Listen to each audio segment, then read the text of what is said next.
Jay, thanks for joining me. I was reviewing your latest post for the Mac. We're at a breaking point, and it's highlighting some important considerations that we need to have in mind as we're approaching this current moment in time.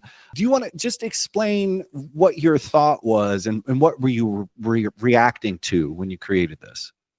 Well, I've seen a lot of news about organizations that have been built to protect us, to protect consumers, to protect citizens of the United States. This organization that many of us may have not heard of, it's called the Consumer Finance Protection Board, CFPB. And that was built in 2008 in response to the financial crisis, which I personally lived through, and I'm sure a lot of our subscribers have lived through. And what it was designed to do was to help fight against a lot of the predatory behavior that happens in financial services. And I've seen plenty of interviews where there have been significant damages have been recovered by people who have been wronged by this system. We're all comfortable with the fact that our interest rates, I'm not comfortable with this, but interest rates on credit cards are like 30%. Right. There are all these different programs that are designed to just sort of get people in, get people spending money, get all these rewards. You can have unlimited 3% rewards. Well, great. But when you have a 27% interest rate, who cares about 3% rewards? It's all designed to get us to spend money that we don't have. And so we're in a time where an organization was built to protect us. I personally have never really felt very protected by this organization, but I do know that it's 2008 that it was started. It's new relatively. And, there have been a lot of things that have happened in the past administration that have led us to believing that it was doing its job. That's one organization. And the other organization is, what Lena Khan, the FTC, what she did. And we watched a lot of things that were put in place under Lena that were good for us. For example, if you sign up for something online, it should be as easy to cancel it as it was to sign up. If you are reading a review and the review seems to be deceptive, that's against the law now. There is a whole industry. I don't know if you ever saw that Silicon Valley show where the people in India were all typing out the reviews. This is a regular practice that companies do, and the internet is filled with false reviews. So if you can't trust reviews, you end up making bad decisions. And so she protected, and there's plenty of other things that were done with regards to mergers, non-compete, tons of stuff. I found that to be good. And so here we are, and we're sitting, and people are feeling uncertain. People are feeling anxious. People are feeling like their money isn't going far enough. And everyone was hoping that things would get better. But, in this year, there's been a lot of destruction of systems that have been put in place to protect us. And so I realized, Jake, that happy anniversary. It's 1 year since we met at the B2B Marketing Exchange in Scottsdale, Arizona. And I went up there and I gave a speech, and, we spent a year. And I have to tell you, that year has been quite fruitful for us. I think we have gone from zero to a group of people that really cares about what we're doing. We have published hundreds of articles that expose something that I don't think is being talked about enough in the open. And we've created an organization with people who could participate passively by just reading our articles. But every so often, someone reads that article and they say, fight on. And then they join us for one of our meetings on Friday. And Jake, our last meeting on Friday was one of the best meetings we had with a big, diverse group of people. And then I thought to myself, and this is sort of becoming a monologue, I apologize. No, please. I thought to myself, well, Jake, you took the initiative to write this delusion series. And you've written about the delusion of product, the delusion of ad impressions, the delusion of growth, the delusion of branding, and you factually untangle a lot of the common quote unquote best practices that marketers are fooling themselves into believing. And we've now made that into a series that represents the curriculum that we will follow to educate marketers that there's a better way.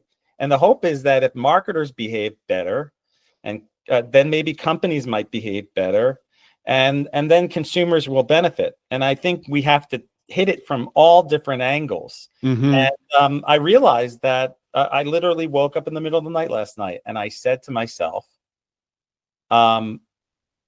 if we don't have the government organizations that are protecting us, who's going to protect us? And you know what someone once said? They said, protect yourself before you wreck yourself. Dropping bombs on your mom.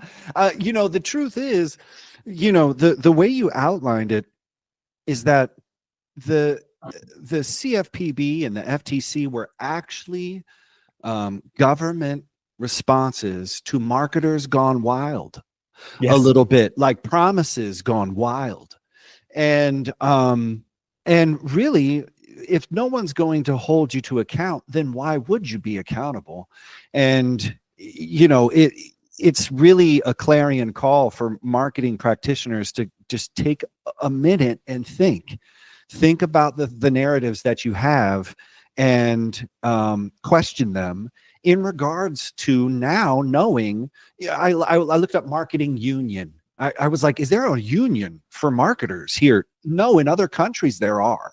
There are other countries that are unionizing and they're saying, you know what, here's what we stand for in this profession, in this industry. We don't have those things. We just share hot takes on how to optimize platforms while without having the means or the power or the access to change them meaningfully. So you can continue trying to get 10 more likes on a platform, or you can fundamentally understand how you're measuring success and does it connect to actual business revenue. And all you need to do is think once or twice around a certain set of key metrics, and you'll be able to say, wait, why are we measuring this? What is this managing? How can we get ahead of this? How can we stop reacting? How can we respond? These are the things that the MAC is trying to work on. And I'm glad that I got to write about the delusion series, because I think there's a lot of wrong thinking that comes from the right place, from smart people that want to do the good thing. But they don't have a ready way to make sense of what their action is or if it actually makes an impact. So, which leads us to a tipping point. Right. And we talk about Malcolm Gladwell, and Malcolm Gladwell wrote The Tipping Point, and I wrote about The Tipping Point over the summer. And it turns out that the original tipping point that Malcolm Gladwell wrote was the tipping point to good. And then he realized that there is a tipping point to bad. And that's what the book, The Revenge of the Tipping Point, talked about. And he talked about like the tipping point of COVID. He talked about the conference, I think it was in Boston, that led to the first super spreader event. And I feel like right now, the tipping point that we're feeling, Jake, is that consumers are fed up. Like, that's what the difference is. The difference is now that it was bad enough when we started this organization a year ago. Now it's even worse. And there's no reason to believe that it will get any better based on the way that this is being handled politically. So the tipping point will be this fact that, okay, now on February 28th, there is a boycott happening. Someone is saying, hey, do not buy anything on this day. We're starting to see that Target, who, really, really messed up, is literally losing billions and billions of dollars because people are not shopping there. Man. Because they are fed up with that. And so what's super interesting to me is politically, when we see our president saying like to the people of Maine, yeah, you may be a liberal place, but they like me, they voted for me, they gave me the mandate. Well, if everyone in this country gave you the mandate, then why are so many people boycotting Target right now? And all of those people that are so hurt by the fact that Target has fundamentally flip-flopped, do they all support the untangling of DEI? They obviously not. They wouldn't be boycotting if they did. So, there's a sort of I don't know. There's a government that's feeling like there's a mandate, and there isn't. And what's really interesting is you're bringing up a good point, is the informational vacuum that we exist in. Somebody says something, people don't quite understand it. No one's trying to understand it. They're just reacting to it. And the DEI is a good example of it, because the problem with the DEI at Target is they launched it. It was going well. Then people sort of misunderstood the reason. Then people misunderstood the misunderstanding. Then they pull it out. Then they pull it back. Then they stop. And so it's in this level of, oh, I thought you meant, but you meant this. This is why there's a lot of informational chaos. That's why it's nice to have some place where you can rest your hand. I mean, especially marketers, because what's the latest shiny object? You haven't seen people that are more obsessed with shiny objects than marketers. Right. Because we have to be, because somebody's telling us this is the shiny object. We are all shiny object. And it isn't that that's bad, but we fail. One of the reactions that we have right now to the current influx of AI technology is people don't know how to use it. It's here, but they don't know how to make it work for them. That's how a lot of this stuff always works. I have the phone. I don't know how to make it work for me. I have a car. I don't know, you drive off a cliff. I don't know. Right. But the point is, this technology comes before we can realize what to do with it. The information comes before we can realize what to do with it.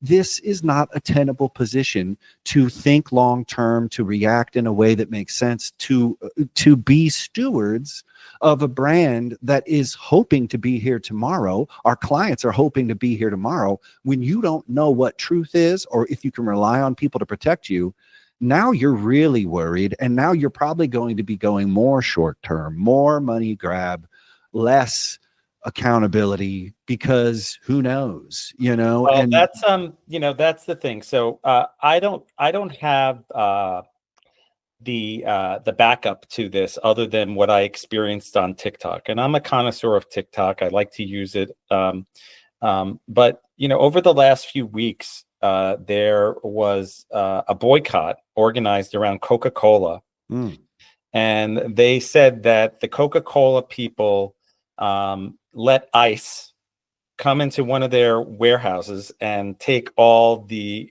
illegals away. And people, all the Latinos, stopped buying Coca-Cola. Or maybe not all, but a lot. And they started saying, oh, we're getting Pepsi.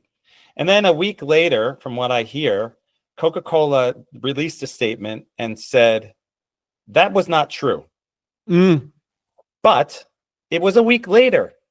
So how could you as a company literally watch all this untruth happen and literally start to see people boycotting your company, and then it takes you a week to respond, and then if indeed it was not true, why did it take you a week? Why couldn't you just definitively have a conversation with your audience?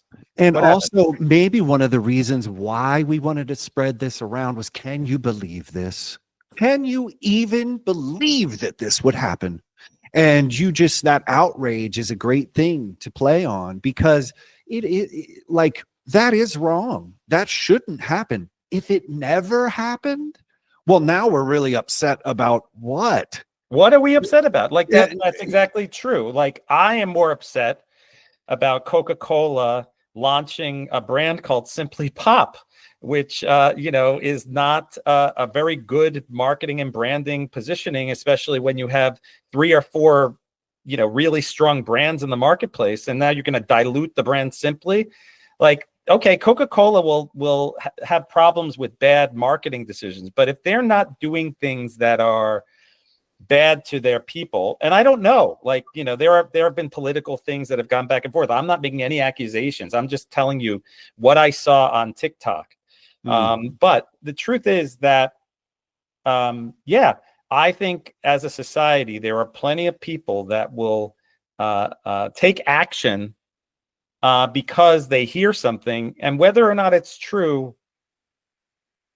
Yeah, and so well, and that's why I'm thinking marketers in specific need to have a stronger hand on this. And I understand no one wants to have politics in their business conversation, but as Jay just outlined, these are government bodies that help marketers work better, smarter on the behalf of consumers who are going to have their rights protected.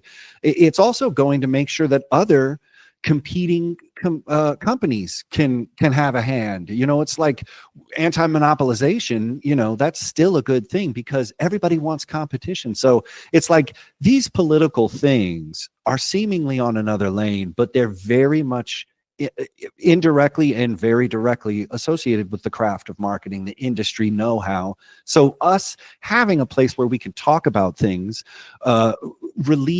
release some of that pressure valve from our day jobs, find a place to commiserate and find good action items, useful tips on how to use technology, how to think about marketing, how to re-envision the way you're measuring success. I mean, this is the stuff that we have conversations about all the time. This is what we do every Friday at 3 p.m. Eastern. It's an open invitation and everyone is welcome.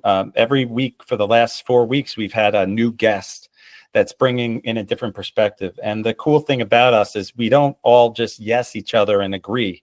Very rarely. And that's what's sort of fun about it. And, we have plans of getting together, maybe doing some sort of a different kind of conference where we are not being sponsored by, vendors that are being forced upon us. But Jake, one of the things that I've been working on is this documenting. I'm a professor, and I over this semester, last semester, I taught a digital marketing class for the first time, and when I got that assignment, I'm like, I can't just teach the textbook that was handed to me, and most good professors would say that, especially in the world of digital marketing. And I designed a curriculum that's based on today's realities.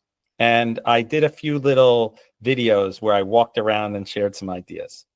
This semester, what I've decided to do is after each class, and now I'm at like week 6 or week 7, I'm literally writing up the lesson and the curriculum that I have taught with hopes to make it into, I don't know, it could be a different kind of textbook, but I'm not hung up on it being a textbook. There is a modern way of practicing marketing that involves soft skills and hard skills. And a lot of the marketing that has been taught is hard skills. We need to get the soft skills in there, and we don't need to not call them soft skills because soft feels kind of soft. Right. Yeah. But the other thing that we need to figure out is the marriage between disruption and systems. And what I'm experiencing now is a tremendous amount of discomfort because as a marketer, I don't know what best practice. I know what some of the best practices are, but I don't think of the best practices in the way that I thought of Google AdWords as a tactic or content marketing back in the day, or do this and that, and create a lead magnet. Like those things, the tried and true things don't seem to work anymore. Maybe they never worked at all. So what's happening right now is we have this sort of juxtaposition in the marketing world where we need to work within some sort of a system, but at the same time, there's this disruption that seems to be happening that is blowing up systems. And I will go even further to say that the idea that we are blowing up organizations that have been designed to protect us is causing irreparable damage. The damage that is being caused is the fact that like things don't get decided in a day. You know, we just spent a year getting to know each other, building our agenda. Now we're at this inflection point, this tipping point where we feel like we're ready to take things on and take things forward. We talked about it many times over the year. Are we ready for prime time? No, we're not. Well, now we are. And why are we ready for prime time? Because it's been 1 year of us debating and being thoughtful about it. And the idea that, tomorrow we'll wake up and some of these organizations will be gone. Like, where is one to turn? And that's why I think we need to take that place in the world of marketing. And I wouldn't say take the place. What we're trying to do is fill the vacuum that has been created, not on behalf of the people and the welfare of these people. Businesses are not a substitute for government, and business methodology is not a substitute for the Commonwealth. So I think what we're trying to do is, if these things are hampered and hurt and hindered, there is going to be less of an ability for companies to feel like they need to be accountable and customers to feel like they even need to be accounted for. So I think what it is in that nihilistic gap, in that existential gap, we have to provide a hand. That's it. I'm not saying we're the thing. It's just a hand, because some people are looking for a hand. We are not looking to take any place. We are looking to fill a gap, or help people to fill a gap that they've noticed, and the gap is getting wider. It's a strong hand, and it's from people who understand this stuff and have been thinking about it for decades. Right, and that's the point. I mean, in our world, we can't ignore that the marketing world is having a crisis. 70% of marketers are under 45 years old. I'm 47. What we are talking about here, if you haven't been through the cycle of what happened after the financial crash, if you haven't been through the cycle of what happened after COVID, if you haven't been through the cycle of the internet boom, and you're just coming in and you're learning about digital marketing in the way that it is practiced today with no context of these experiences, you're not going to be equipped. So I am making an impassioned plea that we, the OGs of marketing, have a place in the reinventing of marketing, are seen as catalysts for change, because we have earned it. It's experience, and that's one of the things that I was really keen about when we were starting Mac, is having different perspectives, and experience and subjectivity has its role here, because objectives are what has gotten us here. Following the objectives, what we can do is open up our subjective awareness, find some people who have experienced things. And I came into marketing as a fresh digital, burn it all down, y'all dinosaurs with your TV ads and your radio and billboard. I am throwing up. I mean, I was mad. No, you told the story of when you worked, and you were sort of like, when you worked in the law field, and you were like, oh, but you evolved, right? I learned drastically, and it took a couple firm words from some of the tribal elders, like, people who were working with me, books that I was reading, and I just realized maybe I don't have it all figured out right now. And everybody told me how they had it figured out. And so I think, and this was I don't know, more than a decade ago. Yeah. So, over the course of 10 years, I've been able to sort of take this and sort of fix it on a place where I can help people maybe break out of some of those things, but not just for the sake of breaking out. Here's some good advice. Here's some questions that you might think of. Here's something you can take back to your lab, to your workshop, to your clients, to your team, to your agency, to whoever, just inside your house, and just think a little bit. Because if we get multiple people thinking, we might come up with some good thoughts. Exactly. And so the article that this conversation is being connected with lays out the highest level, the agenda that we've been building for the last year. And it's very important to put that kind of stuff out there. We talk about goals and objectives. You say that the Delusion series, the next one is about goals and objectives. Oops. Truth is that they are important, but the truth is that also they are directional. And if they help you to achieve something that might be 50% of what you set out to achieve, that's better than where you started. So, I mean, I think, someone once told me when I defined my core values, they said, if you don't know where you're headed, you'll never be able to measure if you got there. So what this article represents is 1 year in at the Mac. We have a strong leadership team. We have been growing on our subscriber base. We've been getting a lot of impressions. So many impressions, Jake. Like, no, I'm just joking. But as long as those are high. No, the truth is we are gaining momentum, and we are seeing that 50% of our content that is published on Substack is read. Yeah. How often does that happen? It's insane. No. Yeah, and not only that, we look at some of the data, and they rank it of are you a 5-star viewer, a 4-star viewer, a 3-star viewer? If you're a 5-star viewer, that means that you're reading and you're engaging. And when that happens, and then I start to see the same names sort of reading most every post, that is pretty good. And so the call to action for you is, why not go from being a quote unquote passive reader to being a part of the movement? Showing up at our Friday afternoon meetings is not, there's no requirement that you attend every week. There's no requirement that you attend the whole meeting. If you start the meeting and you don't like it, you could leave. It's free. It's a free meeting. But what we do get is that people are telling us that it's the best part of their week.